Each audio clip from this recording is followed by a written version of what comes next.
One, two, one, two. What's up, y'all? Let's get to this Aries energy, you heard? So I may cuss, but I don't curse. Let's get that understood first. Bars. And we here to discuss the Aries energy. You know what I'm saying? I'm back. Now look, right, I got some new decks of tarot cards. However, so it's gonna get interesting around here, but I haven't studied them to the totality that I feel that I should study them to. So I'm just holding off a little bit longer until I get it down packed, you know what I'm saying? Memorize all of the cards good, and we gonna get to it. You know what I'm saying? I got some beautiful decks. You know what I mean? Shout out to my, you know who you are, you know what I'm saying? Looked out for the kid, gifted me the cards, you know what I mean? Some beautiful decks. So y'all stay tuned for that. And what else? Oh, everything to contact me is in the description box. I also got new merch. Right now it's Aries products, hoodies and t-shirts. However, there will be more designs, astrological designs on the way for other signs that are looking for, you know, some merch from the store. What else? You can still get in contact with me to pick apart your chart bars, you know what I mean? Or get a tarot reading. Go to the link in the description box. We can meet up via Google Meet, pause, because that's crazy. And, you know, we could discuss some things, whatever you like. We could chop it up for an hour, you know? What else? That's pretty much it. Cross watches. How y'all doing? I'm gonna cut the deck and get to it. We're doing a 3-card draw. I ain't gonna hold you long. Pause. It's the situation at hand for the Aries energy. Strength card. This is how you feel about the situation. The Knight of Cups in reverse. And this is the factor to consider regarding the situation for the Aries energy. The Judgment in reverse. 2 major arcanas out on the deck. Let's talk about it. So,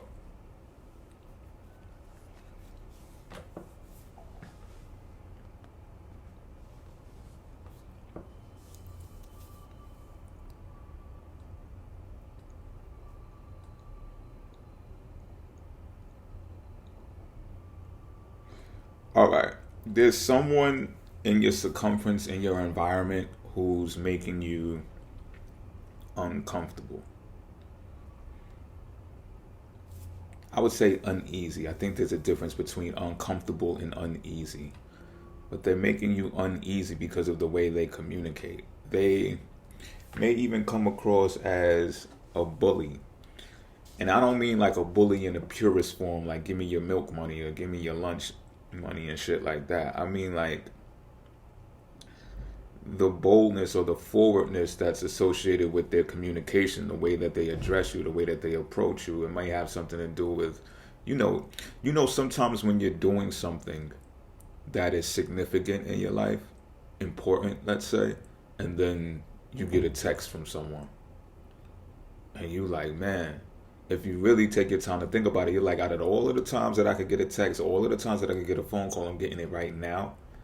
And then it might have even been a pattern to where you like, yo, every time I'm doing something important, it's this person who texts me or this person who calls me.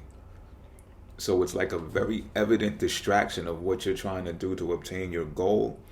I think that is exactly what's happening with you. Like distinctively, that's what's happening with you. And it's this person that I'm speaking about, they don't have the emotional capacity to even understand how things that impact unalignment can distort a person's life. So what you're having to do here now, Aries, and people associating this with Aries in their chart, what you're having to do is you're having to gather the strength to be able to grab a hold of the way that you feel like like you would react. If you got a thought across in your mind that says, you know what, I'm gonna just flat out tell this person or just ask this person, like, what makes you call me or text me before you do? Or, it might even be so irritating because when you do correspond with them, it might not be of any importance. So you like social relevance here, you know what I mean? Small talk type shit. And that can really piss you off. But what I'm seeing here is that it's like you got to take the higher road and show consideration and compassion for this person who's kind of overstepping their boundaries. But it's like,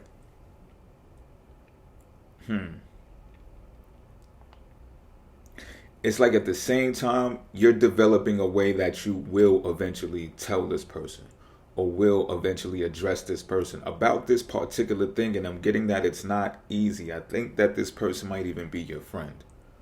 I would think so, yeah, because this is something that is constant, and this is a person that is,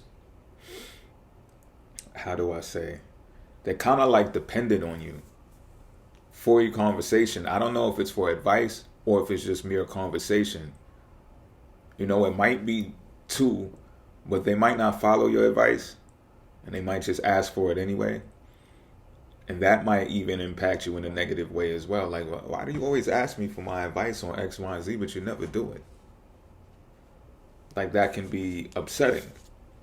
It could even feel like they're playing on your intelligence. And I don't think they are emotionally intelligent. I don't think they have the emotional capacity to even be aware that you do have emotions and you're doing your best to harbor them without lashing out at them, without being forward and blunt. And not for nothing, you might be hearing this. I hear some of y'all hearing me say this right now, and you're like, fuck that. I'm going to tell them. Like, as a matter of fact, I know you're talking about the next time they call me, I'm telling them, because you're right. Because this is not even like me. I'm always forward, and I always tell people about themselves, or whatever the case may be.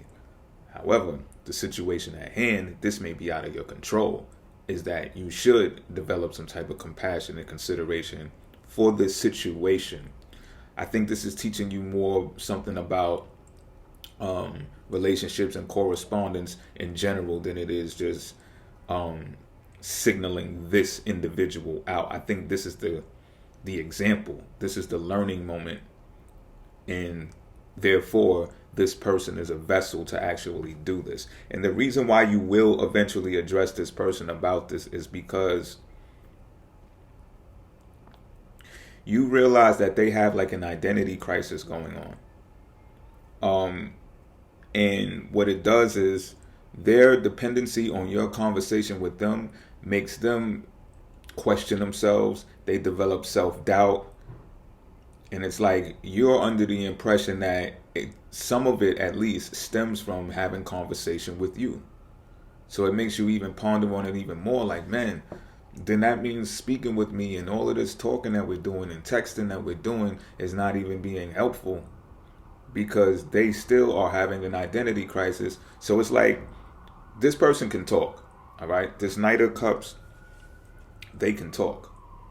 And you're probably under the impression that you're not the only person that they speak to, but a jumbled up number of people that they speak to is what's causing this distortion in their mind that causes them to look outside of themselves on multiple levels about multiple things.